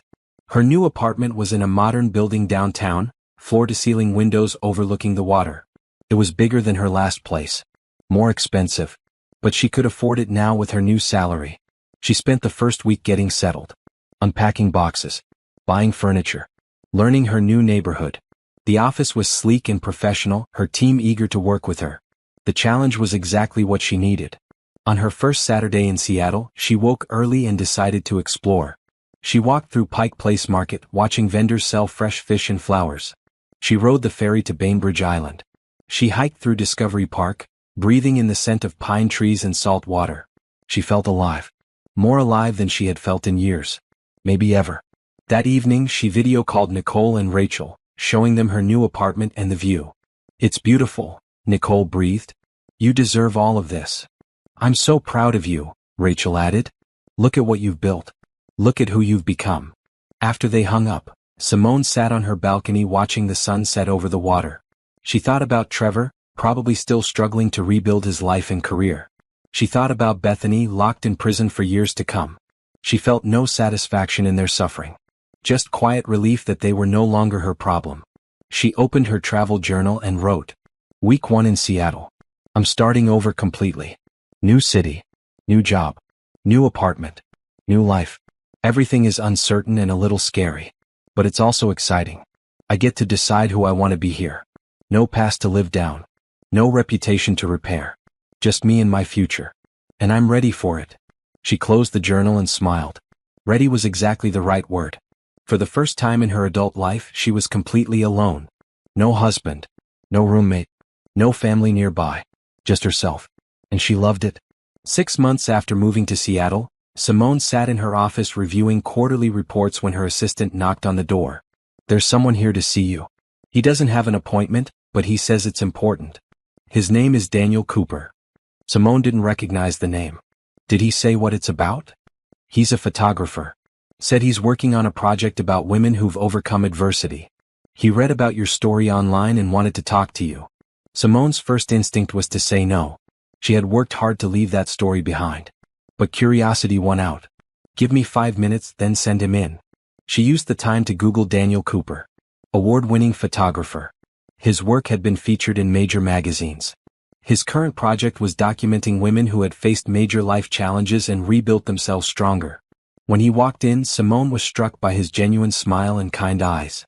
He was tall, dressed casually in jeans and a green sweater, carrying a camera bag. "Thank you for seeing me," he said, shaking her hand. "I know this is unexpected. I promise I'm not here to exploit your story or sensationalize what you went through. I'm interested in the after. The rebuilding. The strength it takes to start over." They talked for an hour. Daniel explained his project, showing her photographs of other women he had interviewed. A cancer survivor who started a nonprofit. A woman who left an abusive relationship and went back to school at 50. A refugee who built a successful business in her new country. "What made you want to include me?" Simone asked. "Because you did something most people can't do. You faced betrayal and fraud and public humiliation, and instead of becoming bitter or broken, you investigated, you fought back intelligently, and you rebuilt your entire life in a new city. That takes courage." Simone felt uncomfortable with the praise. "I just did what I had to do. That's what every woman I've photographed says. But it's more than that. You made choices. You could have given up. You could have taken Trevor back. You could have stayed stuck in anger. But you didn't. You chose to heal and grow and build something new." They agreed to do a photo session the following week. Daniel wanted to capture her in her element, at work and in her new city. Simone found herself looking forward to it. The photo session was surprisingly fun. Daniel had a way of making her relax, making her forget about the camera. They shot in her office on the ferry at Pike Place Market. He asked thoughtful questions about her healing process and her new life. "Do you ever talk to your ex-husband?" he asked as they walked along the waterfront. "No. We have no reason to communicate. The divorce is final. That chapter is completely closed. Do you think you'll ever be able to trust someone again? Fall in love again?" Simone paused, considering. "I don't know. Right now I'm happy being alone. I'm focused on my career and building this new life. Romance isn't a priority. But maybe someday. When I'm ready. When I meet someone who proves themselves worthy of trust." That's a healthy perspective. After the session, Daniel asked if she would like to get coffee. Simone almost said no, but something made her agree. They went to a small cafe near the market, sitting by the window watching rain fall. "Can I tell you something?" Daniel said. When I researched your story, I was angry on your behalf. What your ex-husband did, what that woman did, it was despicable. But then I read about how you handled it, how you rebuilt, and I thought, there's a woman who knows her worth. It took me a while to get there, Simone admitted. For a long time I blamed myself. Wondered what I could have done differently. But eventually I realized that his betrayal was about his weakness, not my worth. Exactly. And that's the story I want to tell. Not the betrayal. Not the drama. The strength. The healing. The rebuilding. They talked for 2 hours. Daniel told her about his own divorce 3 years ago, how he had thrown himself into his photography to cope. Simone told him about Costa Rica and the travel journal and the decision to move to Seattle. When they finally said goodbye, Daniel asked if he could call her again. For the project? Simone asked. For the project. And maybe also just to talk. I enjoyed this. So did I. Over the next few weeks, Daniel became a regular part of Simone's life. They met for coffee. They went to art galleries. They walked through the city taking photographs. It was casual and comfortable, not quite dating but more than friendship. Simone was careful with her heart. She had been burned badly and was not ready to jump into anything serious. But she enjoyed Daniel's company. He was kind and creative and respected her boundaries. One evening they were at her apartment looking at proofs from the photo session when her phone rang. A known number. She almost didn't answer, but Daniel encouraged her to take it. Hello. Simone, this is Catherine Moss. I have news about Bethany's case. Simone stepped out onto the balcony. What is it? Bethany tried to escape from prison last week. She was caught and moved to maximum security. Her parole eligibility has been revoked. She'll serve the full 12 years now, possibly longer if they add escape charges. Simone felt nothing. No satisfaction. No anger. Just mild interest in a story that no longer affected her life. Thank you for letting me know. How are you doing? Catherine asked. I heard you moved to Seattle. New job. New everything. I'm happy, Catherine. Really happy. That's the best revenge. Living well. Being happy. Moving on completely. After they hung up, Simone stood on the balcony breathing in the cool Seattle air. Bethany was still in prison. Would be for years. Trevor was still struggling to rebuild. And Simone was here in her beautiful apartment, with her successful career, with new friendships and possibilities. She had won. Not by destroying them but by building something better for herself. Daniel joined her on the balcony. Everything okay? Everything's perfect. That weekend, Nicole flew in for a visit. She loved Seattle, loved Simone's apartment, loved seeing how happy her sister had become. Tell me about the photographer, Nicole demanded over brunch. His name is Daniel. He's working on a project. We're friends. Just friends? For now. Maybe more someday. I'm not rushing anything. Good. Take your time. Make him prove himself. They spent the weekend exploring the city. Simone showed Nicole all her favorite places. The market. The waterfront. The best coffee shops. Her office with its view of the water. I'm so proud of you, Nicole said as they stood in Simone's office on Sunday afternoon. Look at what you've built. Look at who you've become. You're stronger and more confident than you ever were with Trevor. I had to be. This past year forced me to grow. The best revenge is success. And you're succeeding at everything. After Nicole left, Simone threw herself back into work. The Seattle office was growing faster than anyone had anticipated. She was hiring new staff, landing major clients, building something substantial. It was challenging and exhausting and exactly what she needed. Daniel's photo exhibition opened 3 months later. Simone attended the gallery opening, nervous about seeing herself displayed for public viewing. But when she saw the photographs, she was moved to tears. Daniel had captured her strength, her confidence, her resilience. The photographs showed a woman who had been through hell and come out refined, not destroyed. The accompanying text told her story briefly, focusing on the rebuilding rather than the betrayal. What do you think? Daniel asked nervously. It's beautiful. You made me look stronger than I feel. I showed what I see. You're that strong. You just don't always see it yourself. The exhibition was a success. Art critics praised it. The women featured became minor celebrities. Simone did a few interviews, always keeping the focus on healing and growth rather than victimhood. One interviewer asked if she had any advice for women going through similar situations. Document everything. Hire good lawyers. Trust your instincts. And remember that someone else's betrayal doesn't define your worth. You get to decide who you become after trauma. Choose to become stronger. That answer went viral online. Women reached out thanking her for her words. Some shared their own stories of betrayal and rebuilding. Simone found herself becoming an accidental advocate for women's resilience. A year after moving to Seattle, Simone received a package from an unknown sender. Inside was a handwritten letter from Robert Finch. Dear Simone, I wanted you to know that I've finally moved on. I met someone wonderful who knows my whole story and loves me anyway. Your courage in pursuing justice against Bethany helped me find closure. Watching you rebuild your life inspired me to rebuild mine. Thank you for your strength. It gave me permission to be strong too. With gratitude, Robert. Simone smiled and tucked the letter away. She was glad Robert had found happiness. Everyone deserved a second chance at love. Everyone deserved to heal. Including her. That evening, she met Daniel for dinner at a restaurant overlooking Puget Sound. They had been seeing each other regularly for months now, though they had kept things casual. But lately, Simone had been feeling ready for more. I have something to tell you, Daniel said as they waited for their food. I've been offered a residency in New York. 6 months starting in the fall. Simone felt her heart sink. Just when she was ready to open up, he was leaving. That's amazing. Congratulations. I'm not sure I want to take it. Why not? It sounds like an incredible opportunity. Because I don't want to leave Seattle. I don't want to leave you. Simone met his eyes. We're not even officially dating. I know. And that's my fault. I've been patient, giving you space to heal. But the truth is, I'm in love with you. I have been for months. I was just waiting for you to be ready. Simone felt tears well up. Daniel? You don't have to say anything now. Take your time. Think about it. But I wanted you to know where I stand. I'll turn down New York if you're willing to give us a real chance. Or I'll go to New York and wait for you if that's what you need. I'm not going anywhere unless you tell me to. Simone reached across the table and took his hand. I'm scared. The last time I trusted someone with my heart, he destroyed me.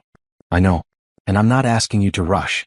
I'm just asking you to consider the possibility. When you're ready. If you're ever ready. They finished dinner and walked along the waterfront. Simone thought about Trevor, about the years she had wasted on someone who didn't deserve her. Then she thought about Daniel, about his patience and kindness and genuine care for her well-being. I'm not ready for marriage or moving in together, she said finally. But I think I'm ready to try. To actually date. To see where this goes. Daniel's face lit up. Yeah. But slowly. And you have to be honest with me. Always. Even when it's hard. I can do that. I will do that. He kissed her then, soft and gentle, under the Seattle stars. And for the first time since Trevor's betrayal, Simone let herself feel hope about love again. But even as she kissed Daniel back, she knew something important. She didn't need him to be happy. She had already built happiness on her own. He was an addition to her life, not the foundation of it. And that made all the difference. Over the next few months they dated properly. Dinner dates and movie nights and weekend trips. Simone introduced him to Nicole and Rachel, who both gave their approval. Daniel introduced her to his family, who welcomed her warmly. It was different from her relationship with Trevor. Healthier. More balanced. Daniel supported her career instead of resenting it. He celebrated her successes instead of feeling threatened. He gave her space to be herself instead of trying to mold her into what he wanted. 2 years after her divorce, Simone stood in her office looking out at the Seattle skyline. Her team had just landed the biggest client in the company's history. Her career was soaring. Her personal life was fulfilling. She had friends and family who loved her. She had a partner who respected her. She had built a life she was proud of. A life that was completely her own. Her phone buzzed with a text from Nicole. Saw Trevor's LinkedIn update. He's working as a junior consultant somewhere. Making a fraction of what he used to make. Thought you'd want to know. Simone stared at the message for a moment, then deleted it without responding. She didn't care what Trevor was doing. He was not part of her story anymore. She was Simone Harper, successful businesswoman, survivor, advocate for women's resilience. She was someone who had faced betrayal and chosen strength. Someone who had lost everything and built something better. That evening, Daniel came over with takeout and wine. They ate on her balcony watching the sun set over the water. I love you, he said quietly. Simone had known he felt it for months. But this was the first time he had said the words. I love you too, she responded, surprised to find she meant it. He kissed her and she kissed him back, and for the first time in her adult life, Simone felt completely at peace. She had been betrayed. She had been broken. But she had rebuilt herself into someone stronger. Someone wiser. Someone who knew her worth and would never settle for less than she deserved again. This was her happy ending. Not a reconciliation. Not a fairy tale. Just a woman who had survived the worst and built something beautiful from the ashes. And it was better than anything she had ever imagined.